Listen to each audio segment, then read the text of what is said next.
Sonic Racing Crossworlds was a game that was announced at the 2024 Game Awards with a, quite honestly, kinda stingy game reveal. But I mean, I guess that's not really news for Sega properties. Do you guys remember the reveal trailer for Sonic Frontiers? That thing was so vague.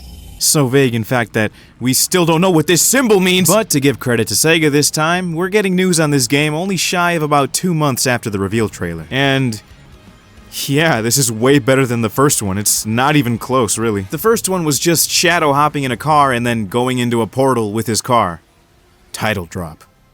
Yeah, Sonic Team, you got it. That's peak cinema. First and foremost, when looking at this trailer, this game looks beautiful. The colors are super vibrant, the lighting is very realistic looking, the character models are all very high definition. As for the character models themselves, I am not gonna get into that, that's not my territory. Random little detail, but I like that the quills are very flowy and bouncy. That's something that you can't say about a lot of Sonic games from the 2010s. They looked like they were slicked back with hair gel. All of the tracks shown so far are very nice looking. They all have a lot of cinematic flair and are very high quality. And is that Dino Jungle from Secret Rings? It looks like we're gonna be getting a much better variety than just Seaside Hill and Casino Highway, or whatever the two that we kept getting repeated was. Metal Harbor is here and accounted for, and is that Pirate Storm from Secret Rings too? All I'm saying is that Camelot Castle or Shrouded Woods would be really cool for this.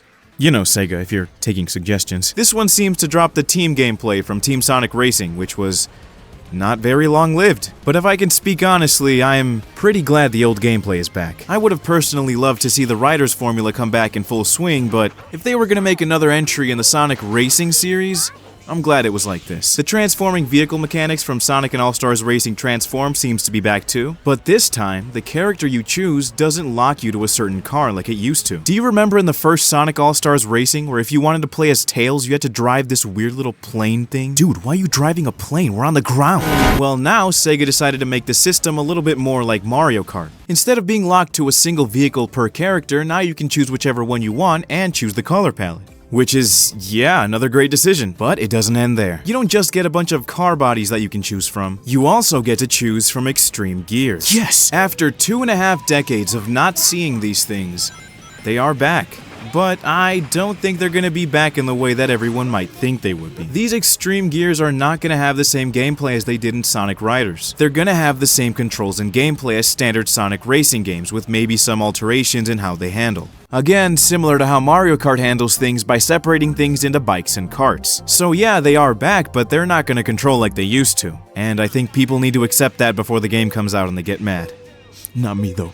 I'm not gonna cry about it. All of that is just speculation though, I don't know how they're actually gonna be in the game. But I do think expecting them to be completely different than the cars is a little bit unrealistic. But I mean, I guess we'll move forward onto something that we have a little bit more information about, which would be the gameplay mechanics. Again, this returns more to the Sonic and All-Stars Racing Transform style of things, so standard items, transforming, and other things like that will be present. There's a trick system, which is very fast, by the way. Like, look at this, is this car made out of paper mache? And with that comes something that I think may get very annoying very quick. That being like the same 3 voice clips playing every time you do tricks off a ramp. Hearing Sonic say, might get a little bit irritating after like 2 races. One of my friends, Mr. Pasquale, actually made a good point. Why don't they just like play 1 voice clip at the end depending on how many tricks you did? It would definitely be a little bit less repetitive. I mean, it's no deal breaker though, like I'm sure these will be meme to hell. And I'm okay with that. The trick system does look a little bit goofy with the cars, but I'm sure it'll look a little bit more natural with the extreme gears. One of the biggest shakeups from this game though comes from the title itself. Crossworlds. Remember that portal that Shadow drove into in that reveal trailer? Those are actually something that are in the game as a mechanic in the form of course switches. According to one of the videos that I watched that I can't find anymore, every course will start on one track, switch to another for the second, and then return back to the first one for the final lap.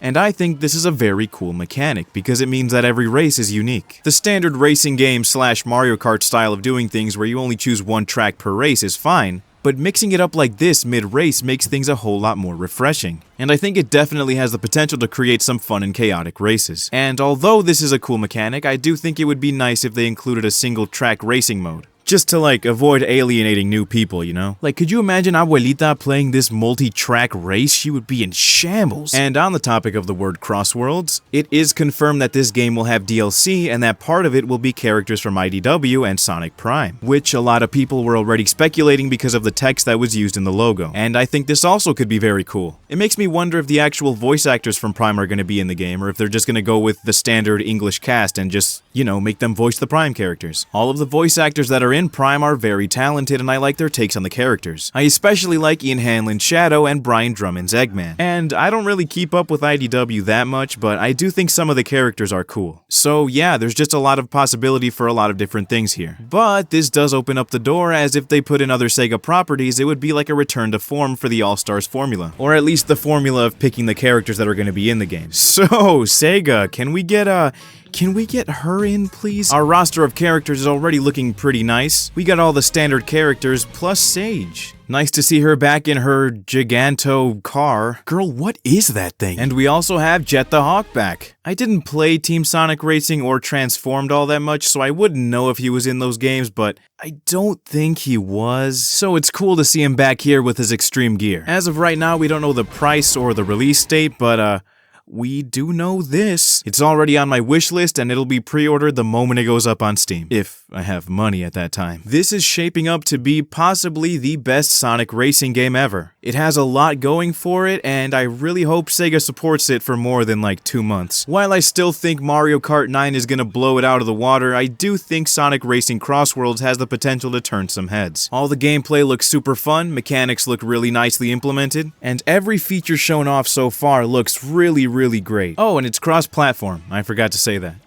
Is it also gonna be Crossworlds? This game looks so insanely polished, and I can't wait to get my hands on it. Until then, I'll be looking out for news on this game and hoping to see a lot more cool stuff from it. But yeah, that's gonna do it for this one. Hope you guys enjoyed it. I'll catch you guys whenever I feel like making another video. See ya.